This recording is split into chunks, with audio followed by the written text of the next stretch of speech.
Bonjour à tous, aujourd'hui je vais vous présenter un petit tutoriel pour la réalisation d'un casier de rangement pour marqueurs de type ProMarker, Copic, Pigment Marker ou autre. Le casier pourra contenir 95 marqueurs et sera réalisé avec du tube IRL de diamètre 25. Vous trouverez du tube IRL dans tous les magasins de bricolage pour un prix de plus ou moins 1 € les 3 mètres. Il faudra environ 14 mètres de tube, de la colle PVC, une petite plaque de carton ou d'isorel pour l'arrière du casier et un peu de colle à néoprène. Nous allons commencer à tracer des repères sur les tubes tous les 14 cm environ. Maintenant, nous allons découper les tubes au niveau de ces repères. On met en place une butée à 13 cm et demi de la distance de la scie afin de couper proprement un des côtés du tube.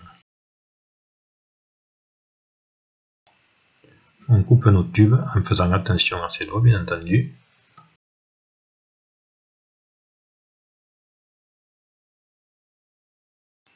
On règle maintenant la butée à 13 cm de la lame afin d'avoir la longueur définitive du tube.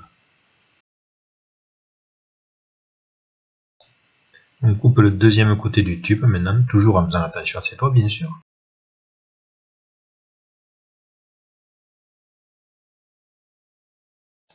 Nous nous retrouvons donc maintenant avec 95 tubes taillés à 13 cm de longueur. Nous allons donc pouvoir passer à l'assemblage.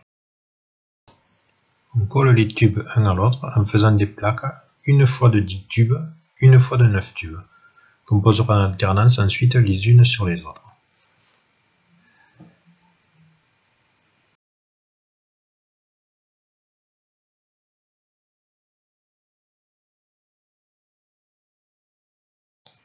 Une fois les plaques faites, il ne reste plus qu'à les encoller les unes contre les autres, en alternance une fois 10, une fois 9, ainsi de suite jusqu'à la dernière plaque.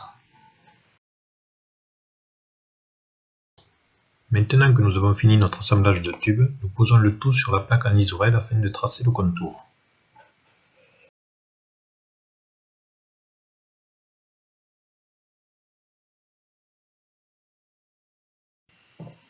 On passe maintenant à la découpe de la plaque.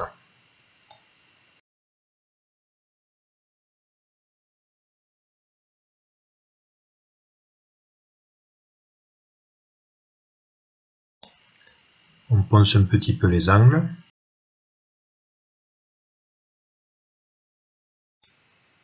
On met de la colle néoprène sur les angles du tube.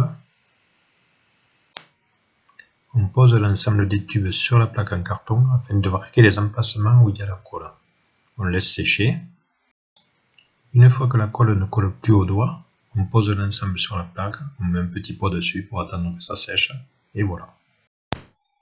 Notre casier à marqueur est maintenant terminé, il ne reste plus qu'à le mettre en place et l'essayer. J'ai fait un casier rectangulaire, mais vous pouvez aussi le faire de la forme de votre choix, en triangle ou en rond par exemple. Vous pouvez aussi utiliser des tubes de diamètre plus petit pour ranger des stylos ou des crayons de couleur. Ce tutoriel est à présent terminé, j'espère qu'il vous sera utile. Si vous avez des questions, n'hésitez pas à les mettre en commentaire. Merci d'avoir regardé cette vidéo et à bientôt pour de nouvelles vidéos.